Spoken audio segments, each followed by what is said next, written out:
Assalamualaikum warahmatullahi wabarakatuh. Shalom, Om Swastiastu, Namo Buddhaya. Perkenalkan, nama saya Agnes Noviani Simarmata dengan NIM 811142024 dari Fakultas Hukum Universitas Negeri Semarang. Video ini saya buat sebagai bentuk penugasan ujian akhir semester untuk mata kuliah Hukum Internasional dengan dosen pengampu Bapak Ridwan Arifin.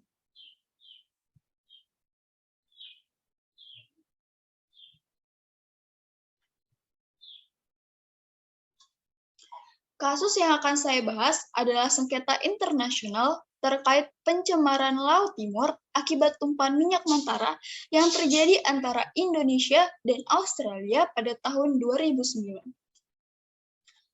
Pembahasannya dimulai dari kronologi terjadinya sengketa, pertanggungjawaban atas sengketa yang terjadi, hingga penyelesaian atas sengketa yang terjadi. Yang pertama, kronologi sengketa. Sengketa ini dimulai pada tanggal 21 Agustus 2009, di mana ladang minyak Montara atau The Montara Wellhead Platform di Blok West Atlas, Laut Timur, perairan Australia, bocor akibat adanya suatu ledakan dan menumpahkan sekitar 400 barel minyak dengan jenis light crude oil atau minyak mentah. Tumpahan tersebut kemudian meluas hingga perairan Celah Timur atau Timur Gap, yang merupakan perairan perbatasan antara Indonesia, Australia, dan Timor Leste. Selain itu, luas efek cemaran tumpahan sekitar 75%-nya masuk ke dalam wilayah perairan Indonesia. Maka, bisa dikatakan bahwa tumpahan minyak tersebut telah melewati zona ekonomi eksklusif atau ZEE Indonesia sehingga menjadi perhatian khusus dari bangsa Indonesia. Di samping itu, menurut Hukum Laut Internasional Pasal 192, setiap negara harus menjaga lingkungan laut. Hal ini berarti bahwa pasal ini menegaskan bahwa ekosistem laut merupakan bagian yang wajib dijaga dan dilestarikan oleh setiap negara. Tumpahan minyak tadi telah merusak lingkungan global serta iklim global. Setelah mengalami kebocoran selama 74 hari, ladang minyak Montara kemudian ditutup. Namun, akibat tumpahan ini diperkirakan ada kerugian pada mata pencarian dari setidaknya 18.000 nelayan di Indonesia. Yang kedua, pertanggungjawaban atas sengketa. Pasca tumpahan minyak ini, pada tanggal 30 Agustus hingga 3 Oktober 2009, yang berpegang pada Peraturan Presiden Nomor 109 Tahun 2006 tentang penanggulangan keadaan darurat tumpahan minyak di laut, Menteri Perhubungan kemudian membentuk suatu tim nasional. Tim nasional ini kemudian melakukan upaya penanggulangan tumpahan minyak dengan melakukan observasi dan pengambilan sampel di Laut Timur. Observasi dan pengambilan sampel ini kemudian menghasilkan yang pertama diketahui bahwa total sebaran tumpahan minyak seluas 16.420 km. Yang kedua, secara visual, pada permukaan Laut Timur, pada daerah perbatasan ZEE Indonesia-Australia, ditemukan adanya lapisan minyak. Dan yang ketiga, berdasarkan pada hasil uji laboratorium dan analisis sampel air laut dan tarbal yang diambil dari Laut Timur, memang mengandung minyak dan senyawa aromatik, serta memiliki karakteristik yang sama dengan sampel minyak mentah atau crude oil yang berasal dari Montara Wellhead Platform. Bila dilihat, sebenarnya kilang minyak Montara ini adalah milik dari suatu perusahaan asal Thailand. Akan tetapi bila dilihat dari prinsip pertanggungjawaban negara, maka tanggung jawab ini dibebankan kepada Australia karena negara Australia adalah tempat pengeboran tersebut dilakukan. Maka dengan kata lain, Australia ini memiliki tanggung jawab yang bersifat absolut atau mutlak. Sebagai bentuk tanggung jawabnya, Australia kemudian meminta PT TEP untuk memberikan ganti rugi. PT TEP Australia berencana memberikan ganti rugi senilai 5 juta US dollar atau sekitar 45 miliar rupiah bagi para nelayan dan petani rumput laut di Timur Barat, Nusa Tenggara Timur.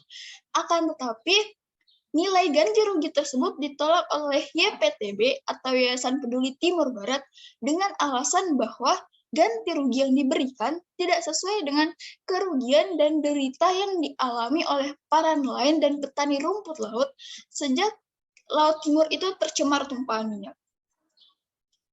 Pada Oktober 2012, pemerintah federal Australia kemudian memerintahkan PT TEP Australia untuk melakukan perundingan kembali dengan YPTB serta menutup izin operasi PT TEP di Laut Timur sampai kasus sementara terselesaikan. Hingga pada Oktober 2013, kasus pencemaran ini kemudian dibawa ke sidang APEC dengan tujuan untuk mendapatkan dukungan internasional agar kasus ini dijadikan suatu isu internasional karena kasus pencemaran ini telah merusak lingkungan global serta iklim global. Yang ketiga dan yang terakhir, penyelesaian sengketa.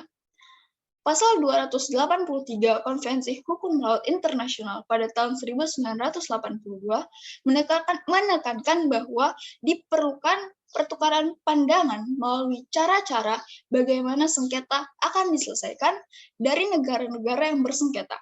Dan lebih lanjut, pasal 33 Piagam PBB berbunyi cara penyelesaian sengketa adalah negosiasi, penyelidikan, mediasi, konsiliasi, arbitrase, serta penyelesaian menurut hukum melalui badan atau pengaturan regional atau cara damai lainnya yang dipilih sendiri. Hal ini menegaskan bahwa negara-negara yang bersengketa boleh bersepakat ingin menggunakan cara apa saja asalkan dilakukan dengan cara yang damai. Dalam hal ini, Indonesia dan Australia memilih jalan negosiasi. Indonesia dan Australia bernegosiasi terkait besar kompensasi kerugian yang akan diberikan. Dalam hal besarnya jumlah kompensasi yang akan diberikan, terdapat beberapa macam versi jumlah kompensasi, yaitu yang pertama, versi Yayasan Peduli Timur Barat atau YPTB, yang mengajukan klaim kompensasi senilai 140 triliun rupiah. Hal ini didasarkan pada pengambilan sampel air yang telah mereka teliti. Versi kedua adalah versi Freddy Numberi. Freddy Numberi, yakni Ketua Tim Nasional Indonesia, mengajukan klaim kompensasi senilai 1 triliun rupiah. Sedangkan pemerintah Indonesia sendiri mengajukan klaim kompensasi hingga 22 triliun rupiah. Sayangnya, Australia menolak ketiga klaim kompensasi tadi serta tidak mengakui data-data yang diajukan oleh pemerintah Indonesia kepada Australia. Akhirnya, pada tanggal 28 Juni 2011, Indonesia dan Australia kemudian bersepakat untuk melakukan MOU yang rencananya akan ditandatangani pada tanggal 2 Agustus 2011. Akan tetapi, rencana ini kembali terkendala karena pergantian pada internal PT TEP, yakni pergantian CEO dari PT TEP. Kasus ini kemudian hingga saat ini belum selesai. Sekian penjelasan dari saya mengenai kasus sengketa antara Indonesia dan Australia terkait tumpahan minyak Montara. Bila ada penjelasan saya yang kurang tepat atau kata-kata saya yang salah, saya mohon maaf. Akhir kata saya ucapkan Assalamualaikum warahmatullahi wabarakatuh. Shalom, Om Swastiastu, Namo Buddhaya, salam kebajikan, dan terima kasih.